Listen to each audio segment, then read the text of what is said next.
Salut à toutes et tous, bienvenue dans cette nouvelle vidéo. Aujourd'hui, je sors de ma zone de confort. Jusqu'à présent, je vous parlais d'Azure, Azure tout le temps.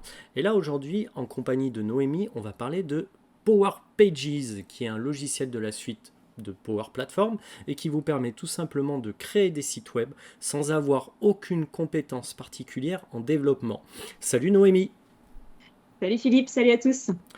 Grâce à Noémie, on va pouvoir pallier mon incompétence sur le sujet et elle va nous présenter Power Pages en détail. Allez, c'est parti!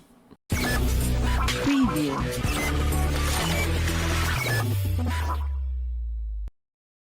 Avant d'entrer dans le vif du sujet, je vous propose de faire un petit rappel de ce que c'est que la Power Platform. C'est une suite d'outils qui sont pour la plupart inclus dans vos licences Microsoft 365. On va retrouver parmi eux Power Apps qui permet de faire des applications ou des formulaires, Power Automate qui va vous permettre de faire des workflows, Power BI pour faire des rapports d'analyse de données et Power Virtual Agent pour faire des chatbots. Et tous ces outils utilisent du low-code, voire du no-code. Et justement, est-ce que tu peux nous expliquer la différence entre ces deux concepts?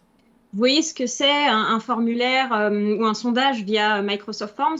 Eh bien, ça, c'est du no-code, c'est-à-dire qu'on va utiliser des briques qui existent déjà, que l'on va personnaliser pour réaliser notre formulaire sans écrire la moindre ligne de code. Au contraire, quand on va faire du low-code, on va être sur un langage un peu de type formule, comme on a dans Excel. Et c'est ça qui va nous aider à composer notre application. D'ailleurs, dans Power Apps, ce langage a même un nom, ça s'appelle PowerFX.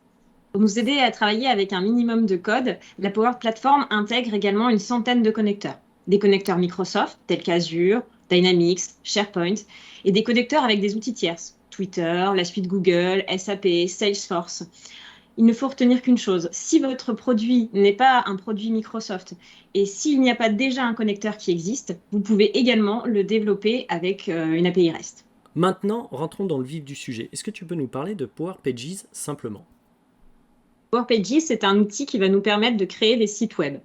On va se baser pour ça sur des modèles. Alors, quand tu parles de modèle, par exemple, moi je suis à la PE, si je veux inscrire mon gamin à une activité périscolaire, est-ce que je vais avoir un site web qui va être proposé par Microsoft pour m'aider dans cette démarche?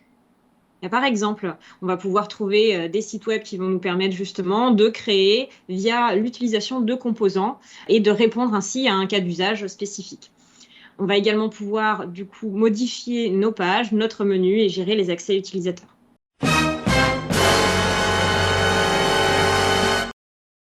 Actuellement en preview, la sortie de Power Pages est prévue pour la fin d'année. En attendant, je vous propose de venir découvrir le studio avec moi.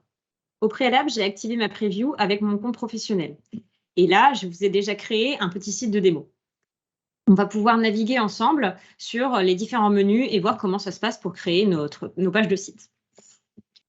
Pour ceux qui connaissent un petit peu SharePoint, vous allez retrouver dans l'écran les différents composants d'une page SharePoint. Les sections que l'on peut paramétrer ainsi, et puis également les composants que l'on va pouvoir ajouter dans nos sections. Vous voyez ici, on est sur un nombre de composants encore assez limité puisque l'outil étant assez récent, il n'y en a pas encore beaucoup de développés. Et Noémie, si je suis développeur et que j'ai pas trop envie d'être pris par la main par Power Pages, est-ce que je peux rentrer dans le code? Alors oui, il y a deux façons de faire. La première, ça va être tout simplement ici d'aller cliquer sur ce petit bouton qui nous permet d'afficher le code HTML de la page. On va y retrouver les différentes balises et on va pouvoir les modifier directement. Par exemple, tout simplement, je rajoute un point d'exclamation. Et voilà. Ok. Et la deuxième manière, c'est quoi alors? Alors, il va vous falloir deux outils, PowerShell et Visual Studio Code, qui vont vous permettre d'extraire le code de tout votre site Internet, de le modifier avant de le repousser sur Power Pages.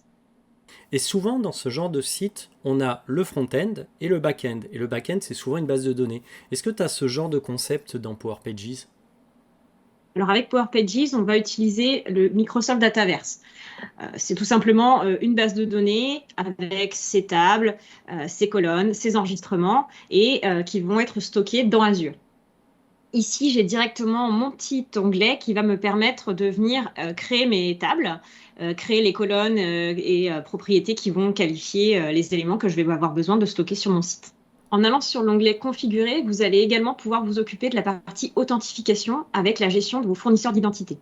C'est intéressant parce que ce que nous montre Noémie, c'est qu'on va pouvoir rajouter une surcouche d'authentification à mon site web basée sur un compte qui est dans un tenant, donc dans l'Azure AD, mais aussi un compte qui est détenu par un fournisseur tiers, type Google, Facebook, Twitter, etc., ou même LinkedIn, comme vous le voyez dans votre écran. Et là où ça devient puissant, c'est qu'on va pouvoir entrer dans un modèle de B2B ou de B2C par rapport à notre site web. Et maintenant, est-ce que tu peux nous montrer le rendu final du site web que tu as généré dans le cloud de Microsoft ? Alors, on va pouvoir, via le petit bouton aperçu, générer notre site web, soit au format bureau, soit au format mobile. Et instantanément, on peut apercevoir notre page qui est déjà disponible sur le web. Ce qui est intéressant, c'est qu'en plus, que ça soit au niveau mobile ou au niveau web, on a une structure qui est responsive. Exactement. On a vu ensemble durant cette vidéo, Power Pages est un outil qui vous permet de générer un site web soit en low-code, soit en no-code, en fonction de votre niveau de maturité en termes de développement. Ce qui pourrait être intéressant, c'est de parler d'un autre outil de la Power Platform qui s'appelle Power Automate, que à titre personnel, j'ai commencé à utiliser il y a quelques semaines pour mes vidéos Twitch, et on pourrait faire ça ensemble, Noémie. Est-ce que tu es d'accord ? Avec plaisir. Eh ben écoute, on prend rendez-vous et on fait ça. À bientôt tout le monde, salut ! À bientôt.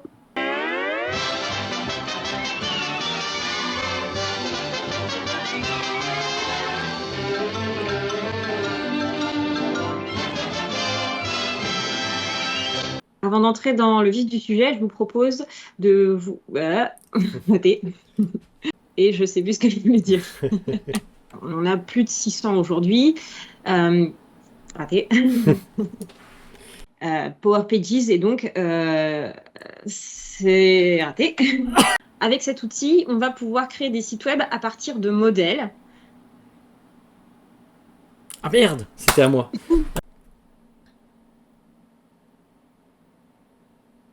Bah, c'est à toi là. Hein. Ah, pardon. Preview.